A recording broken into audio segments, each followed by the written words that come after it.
I want you to take a second and listen to the silence. Your exams are over, the pens are down, the teachers have stopped yelling, the pressure that has been sitting on your chest for the last 6 months is suddenly gone. You feel light, you feel like you've made it, you think you've earned the right to just stop. But that feeling, that relief, it's a trap. It's the most dangerous emotion you will ever feel. Since you were 5 years old, the system has been training you to become a passenger. They told you exactly what to wear, where to sit, and when to use the restroom. They even give you a roadmap: kindergarten, primary school, high school, university, and then a job.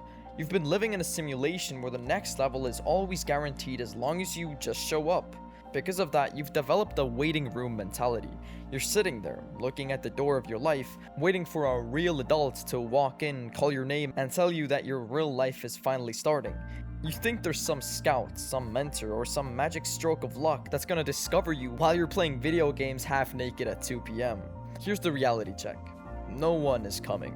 The door isn't going to open. Your name isn't on a list. There is no magic script. There is no director. You're standing in an empty theater, the lights are off, and you're waiting for a show that hasn't even been written yet.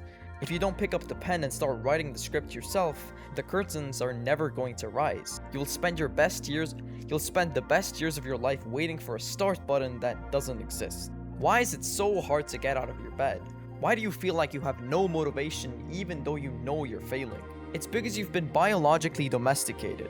Humans are supposed to be hunters. For 99% of human history, if you didn't move, you didn't eat. If you weren't smart, a predator killed you. We evolved to thrive on stress, urgency, and survival. Our brains are wired to solve problems and overcome obstacles. But look at your life right now. You're a lion in a zoo. The zookeeper, aka your teacher, brings you a bucket of meat every day. You have a roof that doesn't leak, you have a bed that's warm, you have a fridge full of food, you have a phone that gives you unlimited dopamine through video games and virtual status through social media. Your brain thinks you're a king just because you're winning, but your body knows you're a prisoner.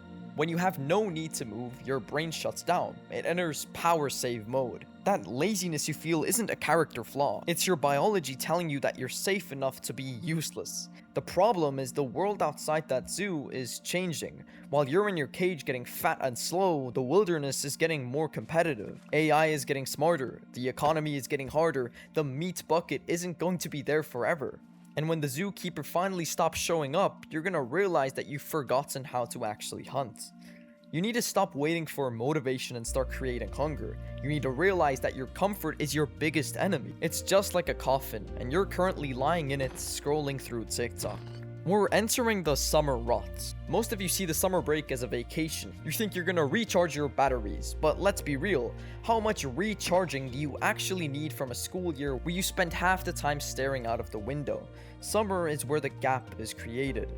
There are two types of people this summer. Person A is going to relax. They'll wake up at 2 p.m., spend 8 hours on their phone, hang out with their friends who have no goals, and start their life in September.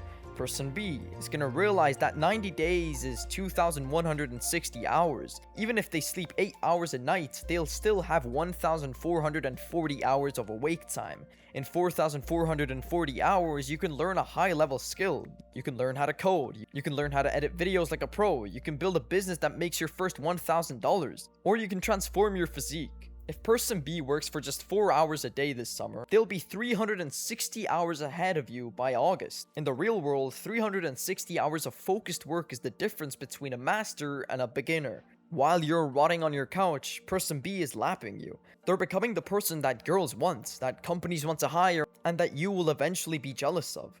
When September hits, you'll be the same kid, just a little bit slower. They'll be a completely different person. Because you're not resting, you're decaying. Let's talk about the fact how many NPCs there are. In a video game, an NPC has no free will. They stand in the same spot, they have the same 3 lines of dialogue, and they follow a path that someone else has programmed for them. Most people you know are unironically NPCs. They think they have options, but those options were given to them by an algorithm. They think they have goals, but those goals are just what their parents told them to do. They are terrified of cringe, they're terrified of being different, they're terrified of doing anything that isn't in the script. When you sit around waiting for someone to save you, you're gonna accept the role of an NPC. You're saying, I'm not gonna lead the story, I'm just a background character waiting for the player to walk by. The main character is the person who realizes the script is fake. They realize that the world is a sandbox. If you want to start a business at 17, you can. If you want to move to a different country, you can. If you want to delete all your social media and become a monk, go ahead. The only thing stopping you is that everyone is an NPC, the invisible wall in your brain that says, I'm not allowed to do that yet. Who told you that? Who gave you the permission to be average? You're waiting for a save that doesn't exist. If you don't take the controller back right now, the game is gonna play itself, and you're gonna end up with the same boring ending. I want to do some math with you. I know school is almost over and you don't want to hear it, but this is the math of regrets. Let's look at your 30-year-old self. Let's say that's roughly 12 years away from most of you. 12 years sounds like a long time, but really it's not. It's only 4,380 days. If you waste 5 hours a day on your phone, which is the average, by the time you're 30, you will have wasted 29,900 hours. Do you know what you can do in that time? You could become a world-class pilot. You could learn 5 different languages fluently. You could build 3 multi-million-dollar companies. But instead, you traded that potential for infinite scrolls on TikTok. Imagine meeting that 30-year-old version of you. He's working a job he hates to pay for a car he doesn't want. He's lonely, he's invisible. He looks at you, the 18-year-old, maybe 15-year-old, maybe 16-year-old version of you and says, why did you do this to me? Why did you waste my life? Why did you leave me with nothing but debt and regret while you're just chilling? You're currently the guardian of that man's future. You are his only hope.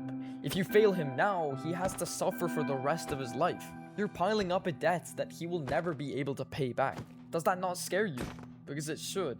So how do we fix this? How do we wake up the lion? You have to create your own emergencies. The reason you don't work is because your life is too safe. Hence, you need to make it unsafe.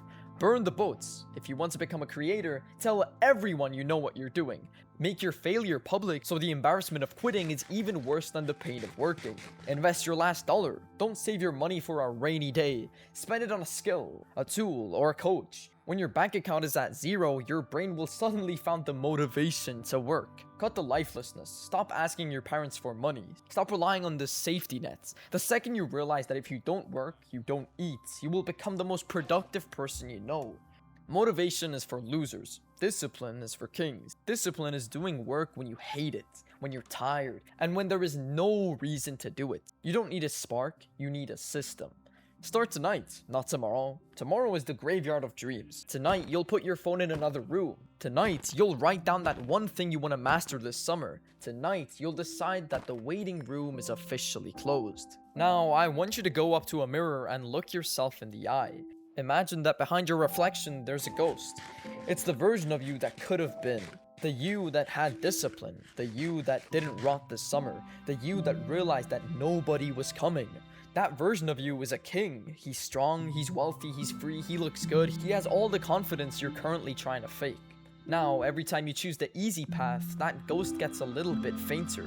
Every time you scroll instead of build, you're murdering him. You're deleting a masterpiece so you can look at a meme. The world doesn't care about your potential. The world only cares about your results. The waiting room is over. The door is wide open. The room is empty. There is no one there to hold your hand. There is no one there to give you a medal for trying. It's just you and the clock. Are you gonna stay in that room sitting in your chair? Or are you going to become a man you were meant to be? The credits are only rolling on your childhood. The real movie starts now. So please, stop waiting and actually do something productive.